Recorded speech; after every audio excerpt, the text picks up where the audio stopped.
This is a CBS News special report, part of our continuing coverage of the White House under fire.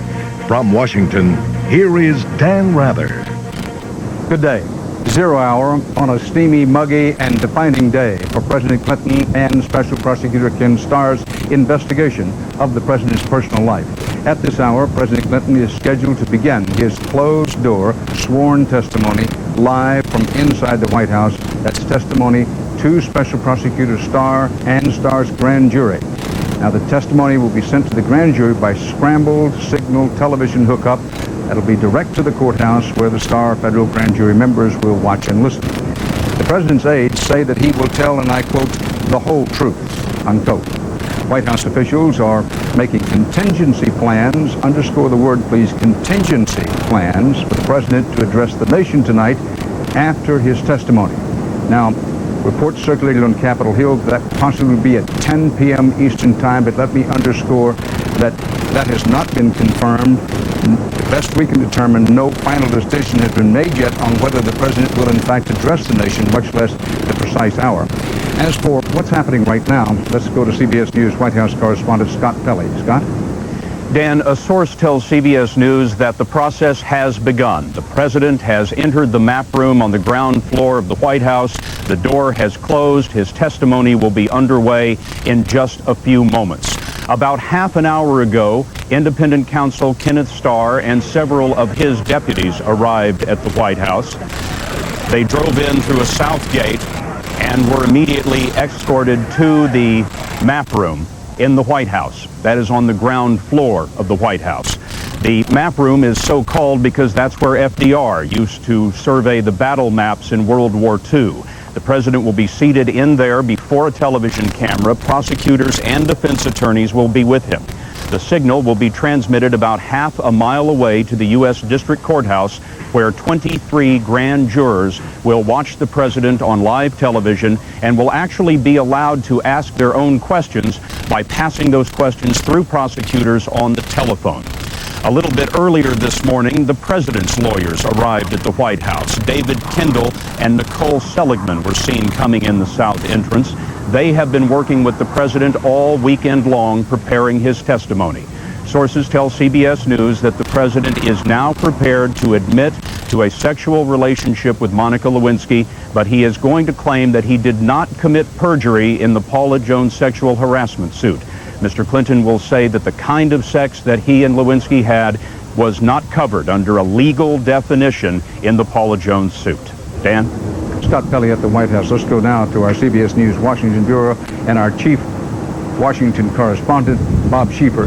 Bob, give us an overview here, an analysis of what is going on, what the reaction on Capitol Hill is insofar as we know it up to this moment.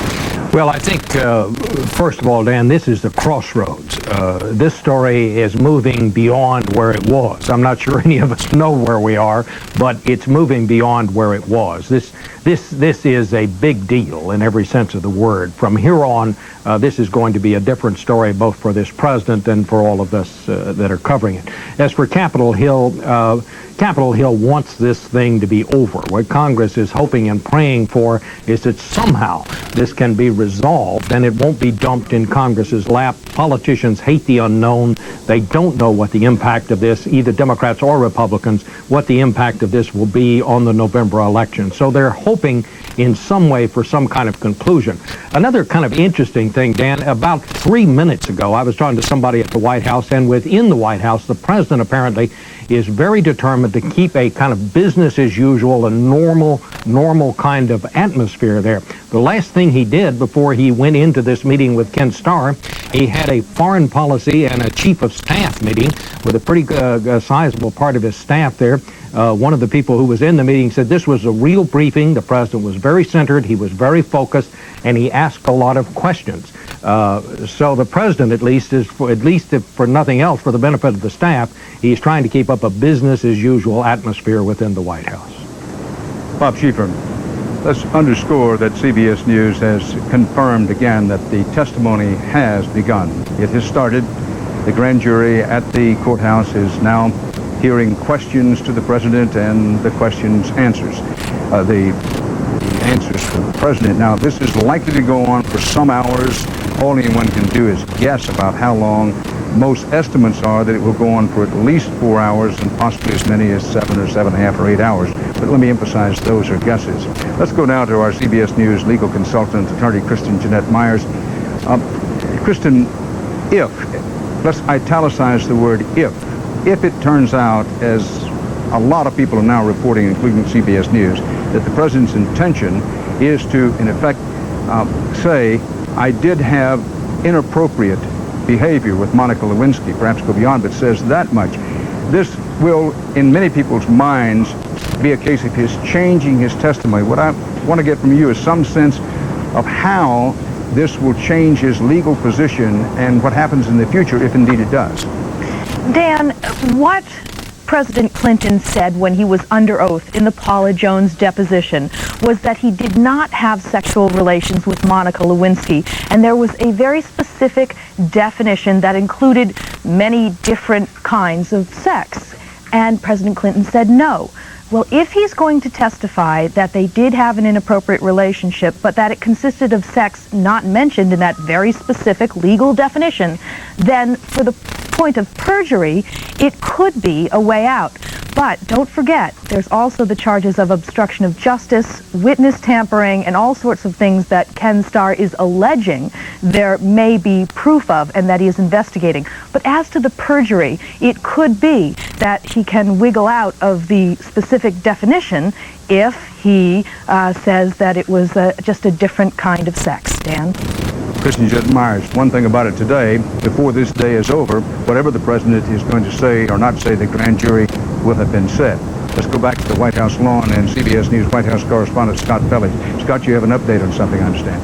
Dan, the president's top advisors are telling us that the president himself has been working on some thoughts for an address to the nation. The staff is working on some contingency plans for an address tonight. One top advisor to the president told us he would be shocked if the president did not speak to the public on television tonight. Well, on a day like this, sometimes shocks happen. I want to call your attention, just for whatever it may be worth, if anything, that a small crowd has gathered here outside the White House. You know, for those of you familiar with Washington, in the deep distance, the Jefferson Memorial, then the Washington Monument, the White House itself, all leading down to the mud flats of the Potomac, and there in front of the White House, a rather small crowd, but one that's been increasing in size at this hour, is gathering, just people wanting to be outside the White House on what they and nearly everybody else believes will be a pivotal day. CBS News and this CBS station will be tracking developments throughout this history-making day. CBS will flash on to bring you accurate and hard facts. I want you to understand that we're trying hard to be pillars of accuracy this day. So whenever and if warranted, we'll flash on with hard information. And of course, we'll have complete details on tonight's CBS Evening News, and later in the evening, including a possible, underscore the word possible, speech that the president may deliver to the nation. For now, Dan Rather, CBS News in Washington, with Scott Pelley, Bob Schieffer, and Kristen Jeanette Myers.